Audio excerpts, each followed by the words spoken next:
lay my head back for a minute.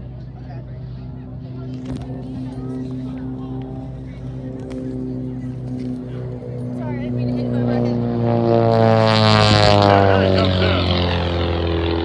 in the chef pit, pulling up into the vertical, giving us an aileron roll. The chef is flying an S-1 Pitts, a single-seat Pitts model airplane. He built it himself. And as you can see, he's getting the maximum performance out of this. Let's talk about the backstory.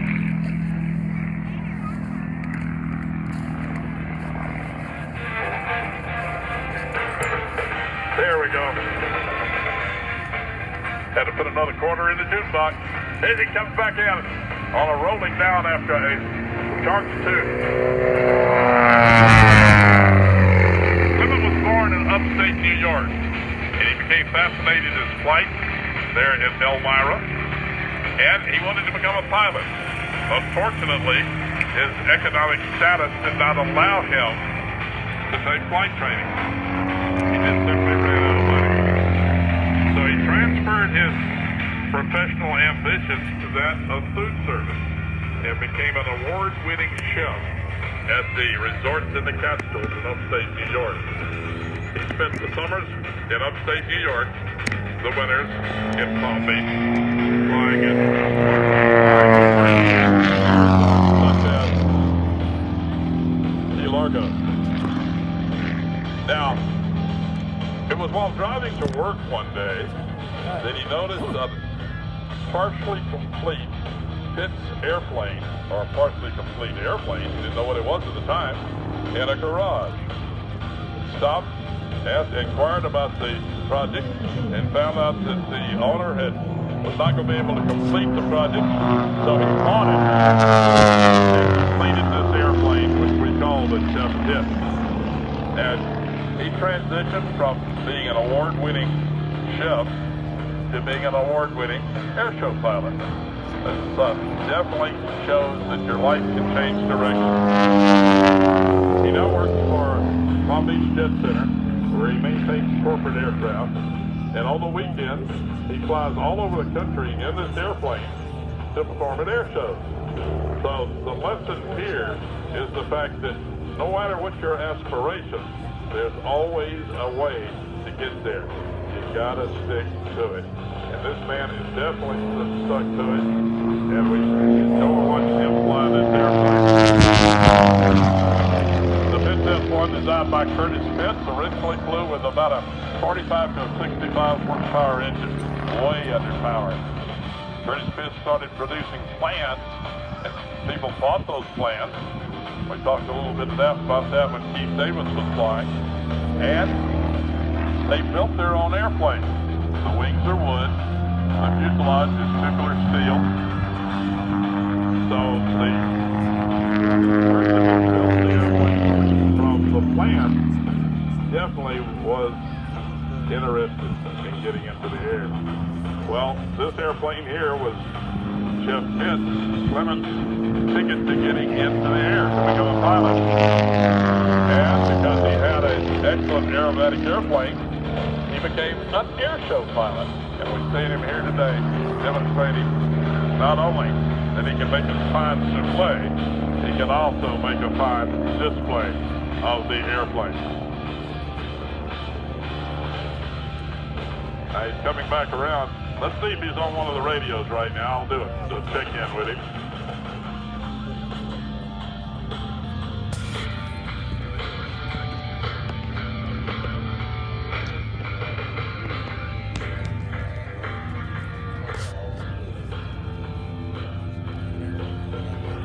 All right, here comes Clement. He's coming into the second part of his act. During the break there, he checked to make sure the engine is performing as expected.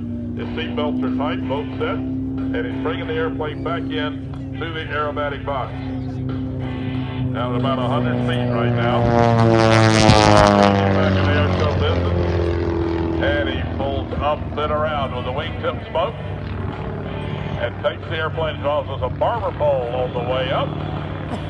A little 360, 180 horsepower engine can only do so much, and there he comes flying backwards through his own trail of smoke before he whip stalls out and heads over to the right end zone.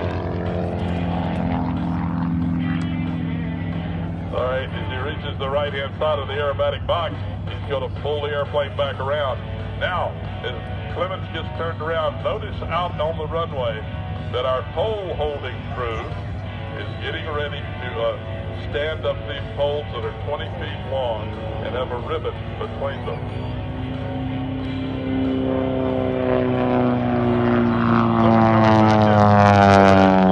Which gave him the opportunity to check the placement of the pole-holding crew. There he is upside down as he reaches the left-hand part of the aerobatic box, pushes forward on the stick for an outside turnaround, about 4 negative G's, trying to force him out of the airplane. On the way back down, well, there's the snap roll just to recage his eyes. Now he's coming back down, has the screw.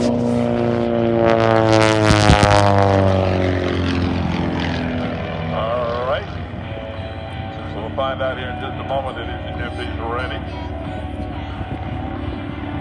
Loves to fly the airplane upside down.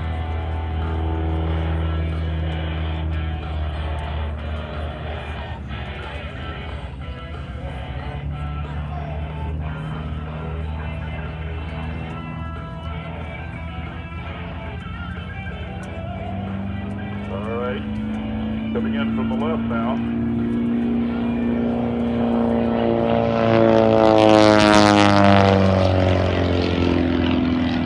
All right, the pole-holding crews are erecting a 20-foot pole. There is a ribbon stretched between them, and Clement intends to cut the ribbon with the propeller of the airplane. But he's going to do it while he's upside down. There'll only be about 20 feet of air or less and an eighth of an inch of plexiglass between his head and the runway. And the pole-holding crew has to be aware that his visibility out of the front of the aircraft is impeded by the main strut. Here he comes back down. He's upside down. He's taking a look. He wants to make sure that that ribbon is right over the center line of the runway, or the center line that he's selected, which is actually the edge of the runway. So here he goes, still upside down, as he reaches the left-hand side of the aerobatic airspace, rolls the airplane right side up, and he'll be preparing to come back in. I suspect he's going to do this from right to left, so he's into the wind. Now keep your eye over on the left, and we'll pick up Clements as he gets turned around. The Chef Pitts, man with more rolls than the Pitts, than the Pillsbury Doughboy is coming in. All right, he's going to take now, taking a good look at the ribbon. Is he satisfied? Does he like where it is?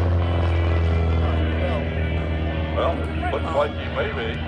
Let's find out what he does next. I hear him communicating with the pole-holding crews. Holding those poles is no easy task with the wind blowing like it is. And realize that this airplane, which is one of the smallest airplanes flying in the show, will soon look to the size of a Boeing 747 as it comes to these people at about 150 to 160 miles an hour, upside down. All right, folks, let's see. He's planning to do it. He's inverted. He's looking upside down. He's looking at the ribbon. There he goes, right to it. Outstanding. Not a moment's hesitation, and the pole holders didn't drop the poles. All right, he's coming back around. He's going to give us a photo pass, and then their pole holding crew will be able to recover all the material out there as they blew that ribbon to smithereens.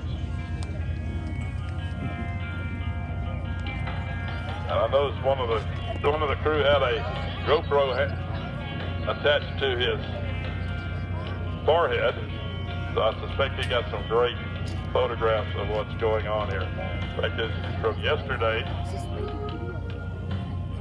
One of our pyrotechnicians gave us a great picture. And here comes Clements coming back in this time with the red light. Well, the light's not working with the red light. A salute to all of our veterans here on the day before Veterans Day. Thanking each and every one of you coming out and supporting the Warbirds and Warriors Air Show.